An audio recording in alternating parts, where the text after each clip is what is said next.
As we view Jerusalem, the land of the Israelites, the people of the Bible, we see the modern Jews, Khazars, of Ashkenazi ancestry, occupying and ruling a part of what is referred to as the Promised Land. We are always bombarded with images and videos of the rabbis bowing back and forth at what many call the Wailing Wall. It was believed that the Wailing Wall was a part of the original Second Temple, but this is a complete deception to deceive the masses. So let's start at the beginning, when the first temple was built. According to the Bible, Solomon's temple, also known as the First Temple, was the holy temple in ancient Jerusalem before its destruction by Nebuchadnezzar after the siege of Jerusalem, and its subsequent replacement with the Second Temple in the 6th century BCE, invasion and conquest. In 587 BC, the Babylonians conquered the southern kingdom of Judah and destroyed the temple, the First Temple, in Jerusalem, and took many Israelites to Babylonia as prisoners. In 539 BC, King Cyrus of Persia conquered Babylonia, and he allowed the Israelite exiles to return to Judah the next year. The Israelites then rebuilt their temple, the Second Temple. Cyrus the Great, king of Persia, in the 6th century BC, announced in the first year of his reign that he was prompted by Elohim to make a decree that the temple in Jerusalem should be rebuilt. Ezra chapter 1 verse 2. Cyrus sent the Israelites under his rule back to Israel with the considerable sum of money with which to rebuild the temple. In 63 BC, the Romans conquered Judah, also called Judea, and made it a Roman province. The Roman rule was so harsh that many Israelites left Judea to escape its domination. The Israelites revolted in 66 AD and drove out the Romans for a brief time, but in 70 AD, the Roman general Titus conquered Jerusalem, destroyed the Second Temple, and took many Israelite captives to Rome. A memorial called the Ark of Titus in Rome symbolizes the Roman victory over the Israelites. The Western Wall in Jerusalem, known as the Wailing Wall, is all what many believe that remains of the ancient temple. Matthew chapter 24 verse 1 and 2. And Yahushua went out and departed from the temple, and his disciples came to him for to show him the buildings of the temple. And Yahushua said unto them, See ye not all these things? Verily I say unto you, there shall not be left here one stone upon another that shall not be thrown down. Wait a minute. The Wailing Wall has many stones. So, did I just hear the Mashiach say that there would not be one stone upon another?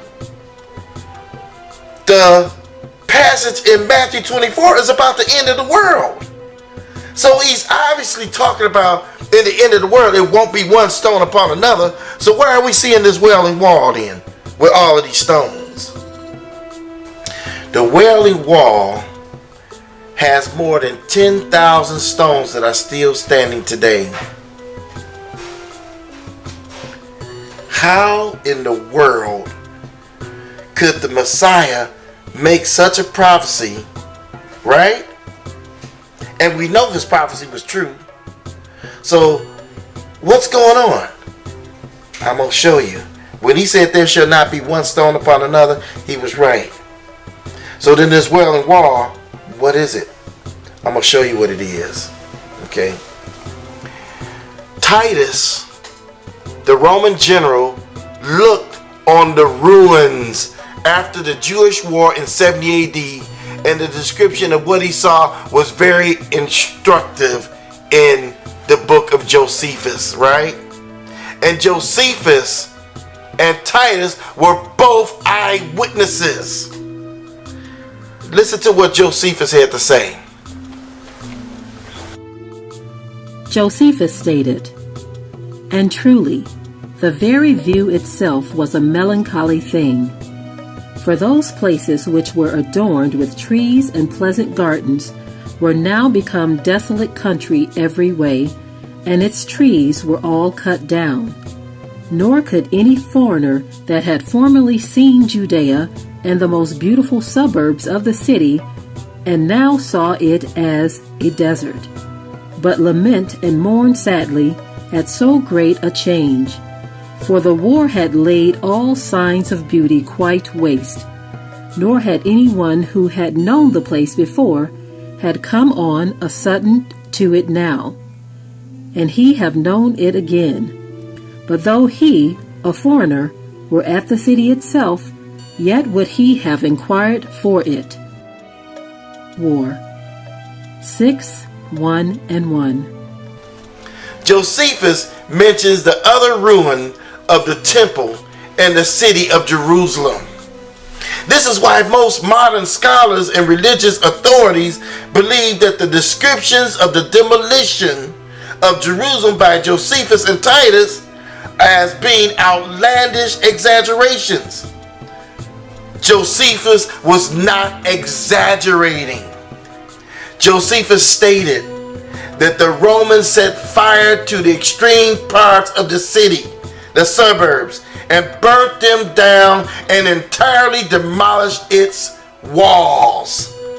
Jerusalem's walls. That's written in the book of Josephus.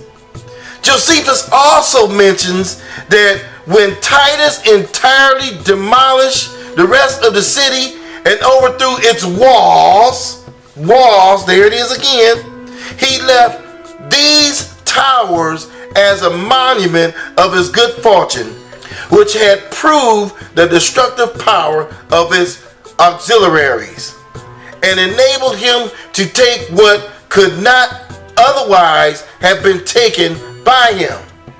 That's also recorded in the book of Josephus.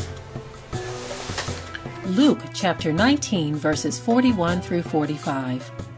And when he was come near, he beheld the city and wept over it, saying, If thou hadst known, even thou, at the least in this thy day, the things which belong unto thy peace, but now they are hid from thine eyes. For the days shall come upon thee, that thine enemies shall cast a trench about thee, and compass thee round, and keep thee in on every side, and shall lay thee even with the ground, and thy children within thee, and they shall not leave in thee one stone upon another, because thou knewest not the time of thy visitation. And he went into the temple, and began to cast out them that sold therein, and them that bought.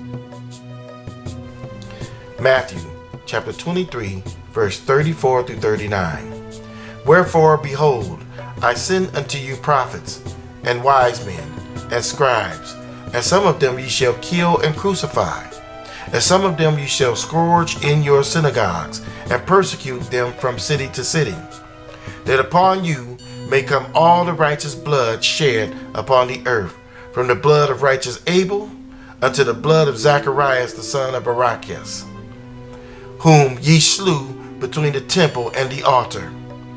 Verily I say unto you, all these things shall come upon this generation. O Jerusalem, thou that killest the prophets, and stonest them that are sent unto thee. How often would I have gathered thy children together, even as a hen gathereth her chickens under her wings, and ye would not. Behold, your house is left unto you desolate.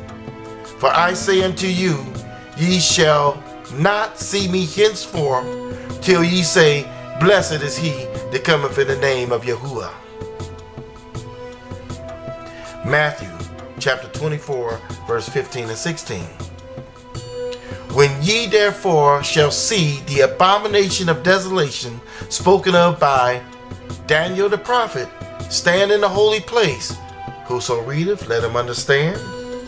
Let them that be in Judea flee into the mountains. Jerusalem is where? In Judea. So he's basically prophesying, telling you what's going to happen in the last days, right? And he's telling them that because Jerusalem, because Yah's people dwelling in Judea and Jerusalem have done this wickedness, have killed the prophets, he said, now all the righteous blood is going to come upon you. That's why he said there won't be one stone upon another, right? But we see these stones. We're going to get to that about these stones, okay? Daniel chapter 9 verses 24 through 27. 70 weeks are determined upon thy people and upon thy holy city, to finish the transgression, and to make an end of sins, and to make reconciliation for iniquity, and to bring in everlasting righteousness, and to seal up the vision and prophecy, and to anoint the most holy. Know therefore and understand that from the going forth of the commandment to restore and to build Jerusalem unto the Messiah, the prince shall be 7 weeks, and 62 weeks. The street shall be built again, and the wall, even in troublous times.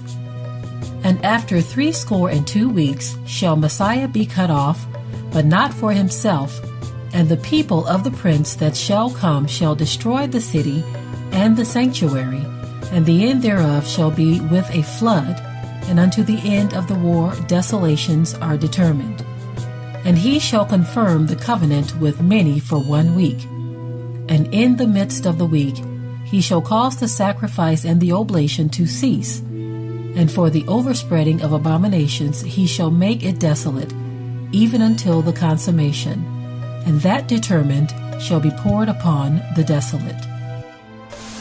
This passage actually sounds like it's talking about when Yahusha, the Messiah, was crucified, and the people of the prince that shall come, talking about Caesar and Titus, that gave orders to the destruction of Jerusalem in 70 AD.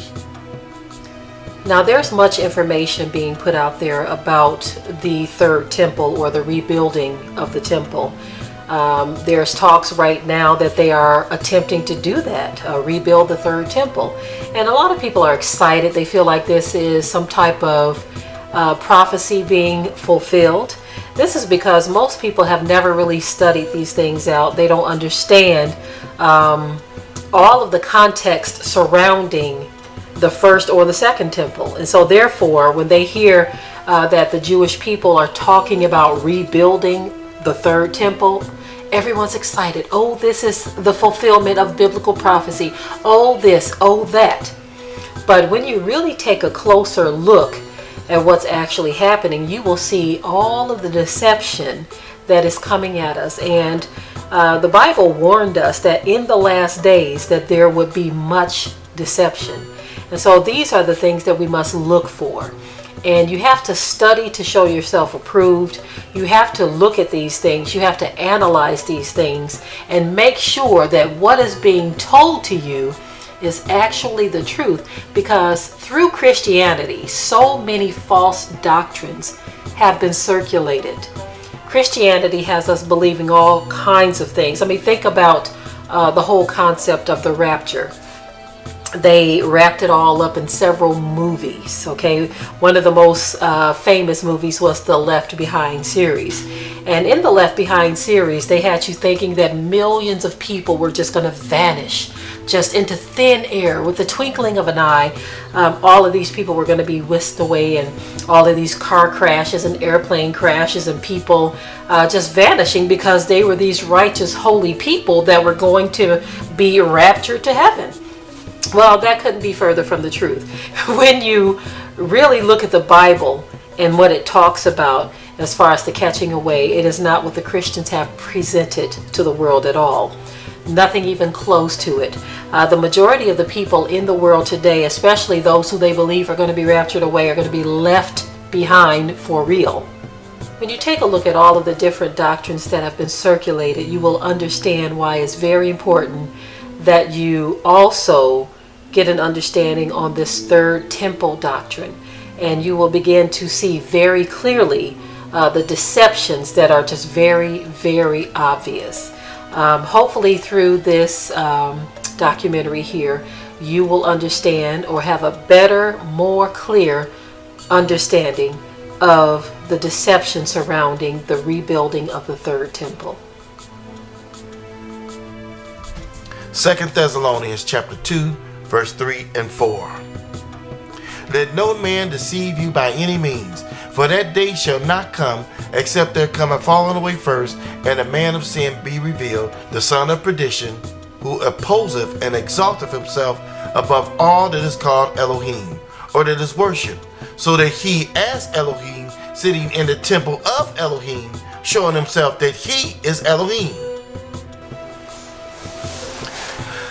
Paul states in 2 Thessalonians chapter 2 verse 7, he states that the mystery of iniquity was already working in his time. What is this mystery of iniquity? The man of sin sitting in the temple. What is he talking about here? Revelations chapter 11 verse 1 and 2. And there was given me a reed like unto a rod, and the angel stood, saying, Arise, and measure the temple of Elohim, and the altar, and them that worship therein. But the court which is without the temple leave out, and measure it not. For it is given unto the Gentiles, and the holy city shall they tread under foot 42 months. Wait a minute. It's given to the Gentiles? For how long? 42 months? That's 3.5 years. Pay attention. Give it to the Gentiles for 3.5 years. What part is given to the Gentiles? The court of the temple is given to the Gentiles. Now pay attention. In Revelations chapter 11 verse 3. And I will give power unto my 2 witnesses, and they shall prophesy 1,260 days, clothed in sackcloth. Now that's another 3.5 years. Okay. Now what's going on here with these scriptures? I'm gonna show you. Okay. So now let's go to when we're talking about the harvest, because the harvest in Revelation 14 is going to bring it all together, sort of. So I want you to pay attention, okay? Revelation chapter 14, verse 14 through 17. And I looked, and behold, a white cloud, and upon the cloud was one like unto the Son of Man, having on his head a golden crown, and in his hand a sharp sickle. And another angel came out of the temple, crying with a loud voice to him that sat on the cloud, Thrust in thy sickle and reap, for the time is come for thee to reap, for the harvest of the earth is ripe. And he that sat on the cloud thrust in his sickle on the earth, and the earth was reaped. And another angel came out of the temple which is in heaven, and he also having a sharp sickle. Now pay attention. You have one temple that is in heaven, and the other is on earth. Okay, so now he thrusts his sickle. Now pay attention. The holy place is referring to where? Jerusalem. This is referring to Jerusalem. Now, pay attention. So when he said that you will see the abomination of desolation stand in the holy place, what are you talking about?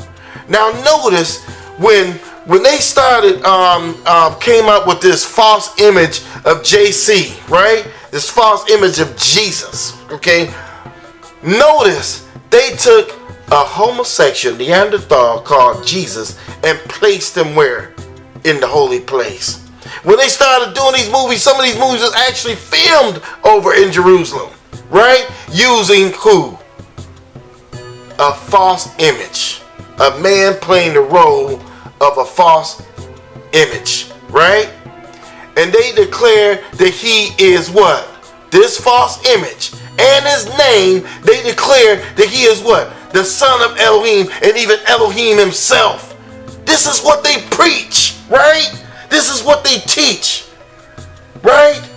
And we know this is a false image and a false name. Where? In the holy place.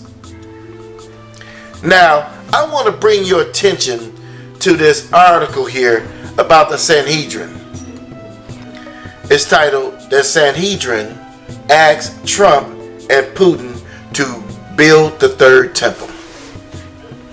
In late January 2017, the re-established Sanhedrin, which was reborn in 2005, sent a letter to the United States President Trump, blessing him and challenging him to take the lead in restoring America and the world. Okay, restoring America and the world, right? The Sanhedrin urged Trump to bring back family values and to lead the war against radical Islamic terror. It also sent letters in mid-November 2016 to both Vladimir Putin of Russia and then President-elect Donald Trump, asking them to take up their Cyrus-like roles to help build the third temple. Wait a minute. The Sanhedrin?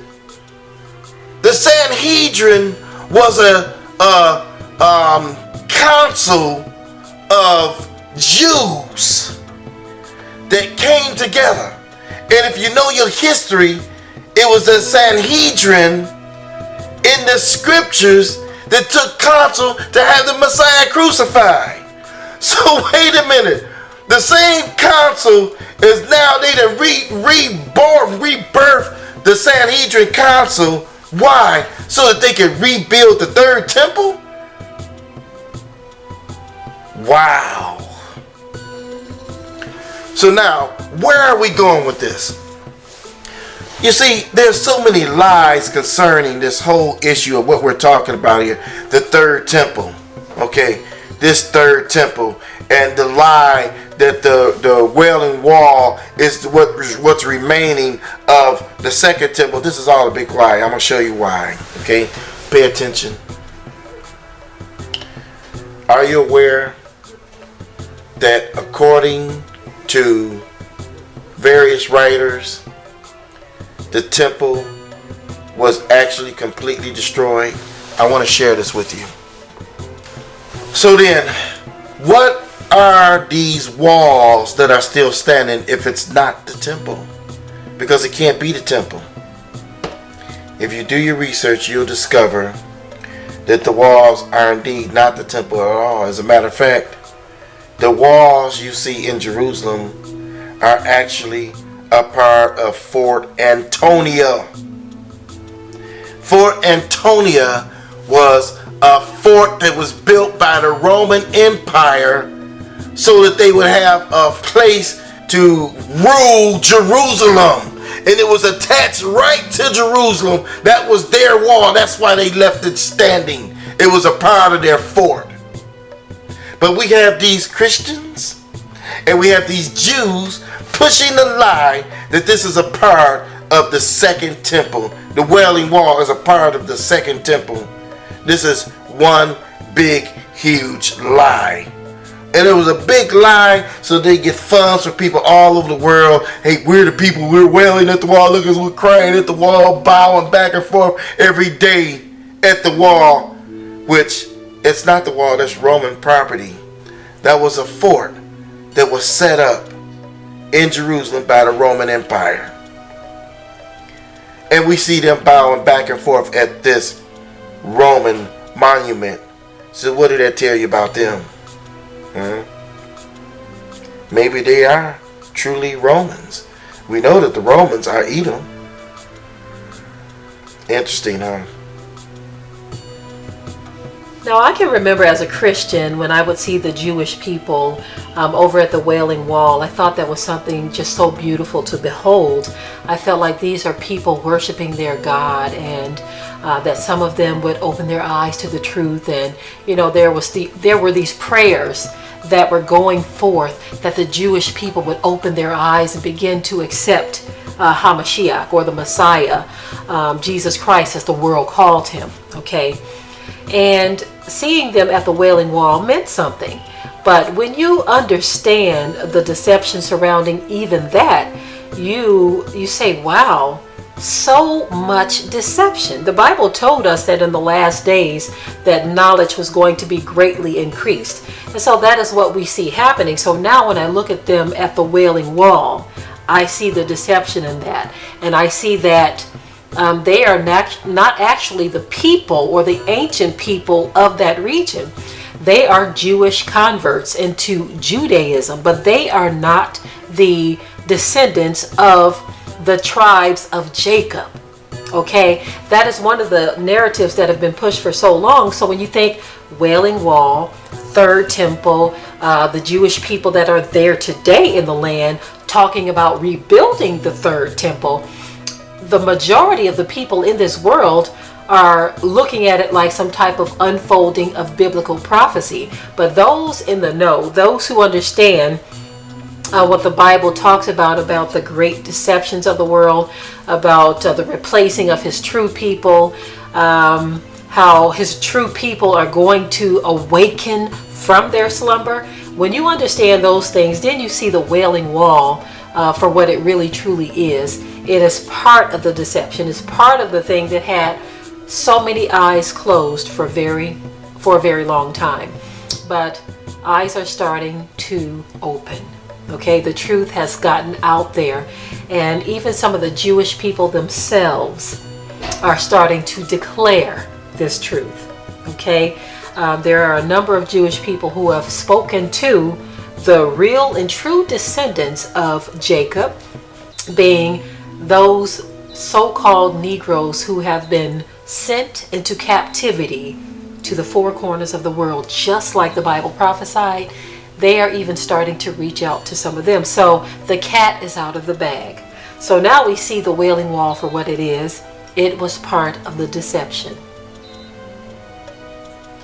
It's time for us now to get smart and quit running after all these doctrines that are coming forth. Doctrines that got us to get people getting so excited about this third temple, y'all, third temple. This is proof. It's time, y'all. It's time. No, you better leave that third temple thing alone. Because let me say something. Yah is not about to let these wicked people build the third temple.